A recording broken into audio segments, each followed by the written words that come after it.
வாழ்க்கையில விதைகளை நம்ம எப்படி விதைக்கிறோன்றதுல தான் நம்மளோட எதிர்கால பயிர் செழிக்குது. இந்த கதையின் மூலமா நம்ம வாழ்க்கையின் உண்மையான அர்த்தத்தை புரிந்து கொள்ள போகிறோம். வாங்க கதைக்குள்ள போலாம்.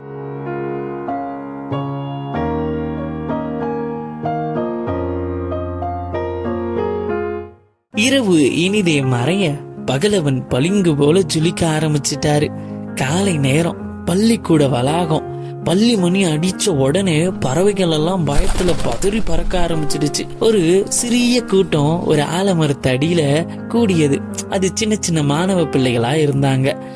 ஆசிரியர் வரவும் அவங்க எல்லாரும் எழுந்து காலை வணக்கம் ஆசிரியரே அப்படின்னு சொன்ன உடனே ஆசிரியரும் காலை வணக்கம், எல்லாரும் அமருங்கள்னு சொல்லிட்டு, நம்ம இன்னைக்கு எதை பத்தி படிக்க போறோம், நம்ம பார்க்க போற பாடத்தின் தலைப்பு என்னன்னா விதைத்தருன்னு சொன்னாங்க. அப்படின்னா நம்ம என்னவாகணும்னு இந்த சின்ன வயசுல நமக்குள்ள விதைக்கப்படுகிறதோ அதுவாகவே பின்வரும் காலத்துல நம்ம நல்விதையா அறுக்கப்படுவோம்னு சொன்னாங்க. சொன்ன உடனே ஒவ்வொரு பிள்ளையா எழுப்பி, உன்னுடைய ஆசை என்ன, நீ பின்வரும் காலத்துல படிச்சு முடிச்சுட்டு என்னவாக போற அப்படின்னு கேட்ட உடனே எல்லாரும் ஒவ்வொரு காரியத்தையும் சொல்ல ஆரம்பிச்சாங்க. நான் ஆசிரியர் ஆகணும், நான் டாக்டர் ஆகணும், கலெக்டர் ஆகணும், இன்ஜினியர் ஆகணும், இன்னும் ஒரு சிலர் எழுத்தாளர் ஆகணும், அறிஞர் ஆகணும், இப்படி நான் பைலட் ஆகணும்னு கூட ஒரு சிலர்லாம் சொன்னாங்க. ஆனா இவங்கெல்லாம் இப்படி சொல்லி கொண்டே வர ஒரே ஒரு மாணவன் மட்டும் அவங்க மத்தியில எழும்பி, என் அப்பாவை போல விவசாயியாக மாறணும் அப்படின்னு சொன்ன உடனே அங்க இருந்த எல்லா பிள்ளைகளும் ஜோரா சிரிக்க ஆரம்பிச்சுட்டாங்க. அது மட்டுமா, இன்னும் அக்கம் பக்கத்துல வேற வேலை செஞ்சுட்டு இருந்தவங்க எல்லாருமே சிரிக்க ஆரம்பிச்சுட்டாங்க. இந்த பையன் சுத்தி சுத்தி பாக்குறான், என்னடா இது, நம்ம அப்பாவை போல விவசாயி ஆகணும் தானே சொன்னோம், ஏதாவது நம்ம சிரிக்கிறதுக்கு காமெடியா பண்ணோம், இவங்க இப்படி சிரிக்கிறாங்களே, இல்ல நம்ம ஏதாவது தப்பா சொல்லிட்டோமான்னு சொல்லிட்டு அவங்க ஆசிரியரிடம் கேட்கறான். ஆசிரியர் அதுக்கு சொல்றாங்க, நீ தப்பாலாம் ஒன்னும் சொல்லலப்பா, இந்த காலத்துல யாரும் விவசாயி ஆகணும்னு விரும்ப மாட்டாங்க இல்லையா, ஒரு நோக்கம் உயர்ந்ததுதான் தம்பி. ஆனாலும் இந்த காலத்துல உன் அப்பா கூட நீ விவசாயி ஆகணும்னு விரும்ப மாட்டாரே, அவர் படக்கூடிய கஷ்டம் நீ படக்கூடாதுன்னு தானே உன்னை பள்ளிக்கூடத்திற்கு படிக்கிறதுக்கு அனுப்பியிருக்காருன்னு அந்த ஆசிரியர் சொல்ல, அந்த மாணவன் சொல்றான், இல்லவே இல்லை, என் அப்பா சொல்லியிருக்கிறாரு, கல்வினா அறிவை வளர்த்து கொள்ளவும் நம்முடைய எதிர்காலத்தை நல்வழியில் அமைத்து கொள்ளவும் வாழ்க்கையில ஒரு பகுதியா இருக்கும், அதுவே வாழ்க்கையா என்னைக்கும் ஆகிடாது. இவர்கள் எல்லாருமே இவர்கள் வாழ்வதற்கான ஒரு வழியை மட்டும்தான் யோசிக்கிறாங்களே தவிர பின்வரும் சந்ததிகள் வாழ ஒரு வழியை யோசிக்கிறதே இல்லை. விவசாயம் என்பது என்னையும் வாழ வைக்கும், பிறரையும் வாழ வைக்கும் ஒரு வாழ்க்கை பாடமா இருக்கு. விவசாயம் உயிரை உருவாக்கி பின்வரும் சந்ததி உயிர் வாழ வழி கொடுக்க கூடியதா இருக்கும். நீங்கள் தேர்ந்தெடுக்கும் இந்த வழி உங்களை மட்டுமே வாழ வைக்குமே தவிர பின்வரும் சந்ததியை என்னைக்குமே வாழ வைக்காது. இப்படி அந்த மாணவன் சொல்லி முடிக்க, அந்த மாணவர்களும் சரி, அந்த ஆசிரியரும் சரி, அந்த சுற்றி வேலை பார்த்து கொண்டிருந்த எல்லாருமே அந்த உரைக்கு மெய் மறந்து கைகளை தட்ட ஆரம்பிச்சிட்டாங்க. கைகளை தட்டி ஆசிரியர் இன்னொரு முறை அந்த மாணவனை பாராட்டி உட்காரவும் சொல்லிட்டாங்க. அப்புறம் ஆசிரியர் சொல்றாரு, நாளைக்கு நீங்க வரும்பொழுது எல்லாரும் இயற்கை சார்ந்த ஒரு கவிதையை எழுதிட்டு வாங்க அப்படின்னு ஆசிரியர் சொன்ன உடனே அந்த வகுப்பும் முடிந்தது. அப்படியாய் ஒவ்வொரு வகுப்பாய் கடந்து போக பள்ளியின் முடிவு நேரம் வந்த உடனே பள்ளியின் மணி ஓசை அடிக்குது. அடிச்ச உடனே பசங்க எல்லாருமே புத்தக மூட்டைகளை தூக்கிக்கிட்டு வீட்டுக்கு ஓட ஆரம்பிக்க. அப்படியே அந்த விவசாயினுடைய மகனும் அவனோட சில நண்பர்களும் வயல்வெளி நிறைந்த பசுமை படர்ந்த வழியா நடந்து போறாங்க. குயில் சத்தமும் காற்றின் இதமான ஒரு வருடலும் பயிர்களின் அசைவு மெல்லிய இசையாக ஒலிக்க அதையெல்லாம் ரசிச்சுக்கிட்டே அப்படியே விளையாடிட்டே போறாங்க. அதே வழியாக அந்த விவசாயி மகனுடைய அண்ணன் வந்துட்டு இருந்தாரு. அதை பார்த்ததும் அவனுடைய தம்பி ஓடி போய் அண்ணான்னு கட்டி தழுவினான். கூட இருந்த பிள்ளைகளும் அண்ணா அண்ணான்னு கூப்பிட்டுக்கிட்டு அவர் பக்கத்துல போனாங்க. பக்கத்துல போனதும், அண்ணா இன்னைக்கு பள்ளிக்கூடத்துல என்ன நடந்துச்சு தெரியுமா, ஆசிரியர் எங்க எல்லாரையும் படிச்சு முடிச்சு என்ன வேலைக்கு போறீங்கன்னு கேட்டாங்க.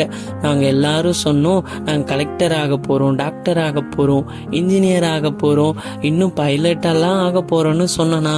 ஆனா உங்க தம்பி என்ன சொன்னான்னு நீங்களே கேளுங்கன்னு விளையாட்டா அந்த பிள்ளைகள் சொல்ல, அந்த அண்ணனும் ஆர்வத்தோட, தம்பி நீ என்னப்பா சொன்ன அப்படின்னு கேட்க, அந்த தம்பி சந்தோஷத்தோட நான் அப்பாவை போல விவசாயி ஆகணும்னு சொன்னானா அப்படின்னு சொன்ன உடனே அந்த அண்ணனுக்கு ரொம்ப கோபம் வந்துடுச்சு. அதோட கூட ரொம்பவும் வருத்தப்பட்டாரு. கோபத்தோட கூட, நீ அப்பா போன இடத்துக்கு தான் போகணும்னு ஆசைப்படுறியா, நீ வீட்டுக்கு போ, நான் வந்து பேசிக்கிறேன்னு சொல்லிட்டு அவர் அப்படியே வேலைக்கு கடந்து போயிட்டாரு. அவர் ஒரு ஹோட்டல்ல சப்ளையரா வேலை செஞ்சுட்டு இருந்தாரு. அங்கேயும் ஒரே புலம்பல். அதை பார்த்து அவனுடைய நண்பர் கேட்கிறாரு, என்னடா ஆச்சு, ஏன் புலம்பிக்கிட்டே இருக்குன்னு கேட்டாரு. அதற்கு, ஐயோ நான் என்னடா சொல்றது, என்னுடைய அப்பா தான் விவசாயம்னு சொல்லி கடன்லாம் வாங்கி கடைசியில இல்லாமையே போயிட்டாரு. இப்ப என்னுடைய தம்பியும் அவரை போலவே அப்படியே இருக்காண்டா, என்ன செய்யறதுன்னு எனக்கு புரியலன்னு மீண்டும் புலம்பினான். அதுக்கு அந்த நண்பன் சொல்றாரு, அவன் சின்ன பையன், போக போக சரியாயிடும், நீ வருத்தப்படாதுன்னு சொல்லி அவனை தேற்றினார். அப்படியே பள்ளியிலிருந்து வீட்டுக்கு சென்ற அந்த விவசாயினுடைய மகன் அப்பா போட்டோக்கு முன்னாடி போய் நின்னுட்டு அழ ஆரம்பிக்கிறான். அப்பா, ஏன்பா என்னை விட்டு போனீங்க, எல்லாரும் நீங்க சொன்ன நல்லதை சொன்னா என்னை கேலி பண்ணி சிரிக்கிறாங்கப்பா, கஷ்டமா இருக்குப்பா. ஏன்பா, அம்மாக்குத்தான் என்ன பிடிக்கல, நான் பிறக்கும் போதே என்னை விட்டுட்டு போயிட்டாங்க, நீங்களும் ஏன்பா என்ன பாதியிலேயே விட்டு போனீங்க, அம்மா தான் இல்ல, நீங்களாச்சும் இருந்திருந்தா இந்த கஷ்டம் எனக்கு வந்திருக்காது இல்லையான்னு வருத்தப்பட்டுக்கிட்டே ஆசிரியர் சொன்ன கவிதையும் எழுதி முடிச்சுட்டு அவன் படுத்து தூங்கிட்டான். அங்க அண்ணனுக்கும் இரவு 11 மணி ஆச்சு, வேலையும் முடிஞ்சிடுச்சு. ஐயோ தம்பி சாப்பிட்டானோ இல்லையோன்னு தினமும் எடுத்துட்டு போறது போல ஒரு ஃப்ரைட் ரைஸ் பார்சலை எடுத்துக்கிட்டு சைக்கிளை ஓட்டிக்கிட்டு வீட்டுக்கு வந்தான். வீட்டுக்கு வந்து பார்த்தா தம்பி தூங்கிட்டு இருந்தான். தூங்குற தம்பியை எழுப்பி, தம்பி நான் உனக்கு ஃப்ரைட் ரைஸ் எடுத்துட்டு வந்திருக்கேன்டா, எழுந்து சாப்பிட்டு படுத்துக்கோடான்னு தம்பியை எழுப்பினான்.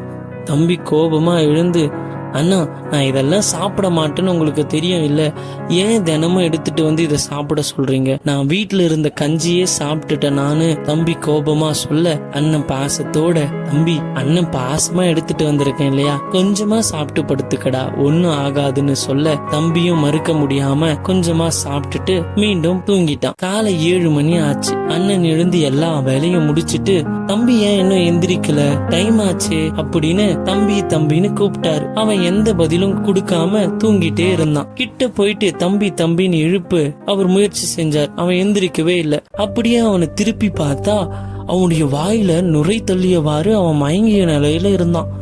அப்படியே அண்ணன் அலறி அடிச்சிட்டு அக்கம் பக்கத்துல இருக்கிறவங்களெல்லாம் கூப்பிட்டு அவங்களோட உதவியினால அவனை டாக்டர் கிட்ட கொண்டு போறாங்க.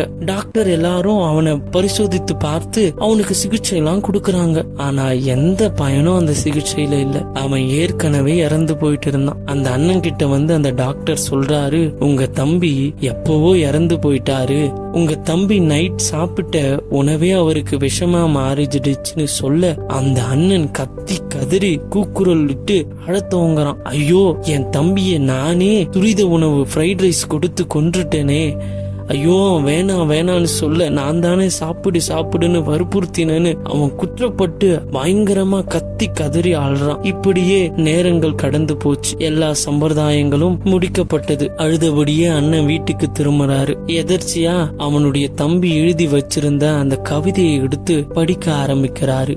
விண்ணவன் கொடுத்த விந்தையான விவசாயத்தை வீதியில் விட்டுவிட்டு மரங்களின் மந்திர மூலிகைகளை மண்ணோடு மண்ணாக்கி இயற்கையின் இதய துடிப்பை நிறுத்தி மாளிகை எனும் மாயையை மதிலில் ஏற்றி செயற்கை எனும் சேலைக்குள் மூடி மடித்தாயடா மனிதா என படித்து முடித்தவுடன் கண்களில் கண்ணீர் சொட்ட சொட்ட அழத் தொடங்கினார். வாசித்து முடித்தவுடன் ஐயோ என்று கத்தி கதறி முட்டி போட்டு கண் கலங்கினார். இயற்கை நம்மளை வாழ வச்சிருக்கு, அதை நம்ம பாதுகாக்காம விட்டுடக்கூடாது. விவசாயம், உணவு மற்றும் வாழ்வின் முக்கியமான தத்துவத்தை புரிஞ்சுக்கணும். இந்த கதையின் கருத்து உங்க உள்ளத்துல ஒரு விதையா முளைக்கட்டும். வாழ்க்கையில நம்ம செய்யற ஒவ்வொரு செயலும் விதை போலதான். அது எதிர்காலத்துல எப்படி விளைய போறதுன்றது நம்ம கிட்டேயே தான் இருக்கு.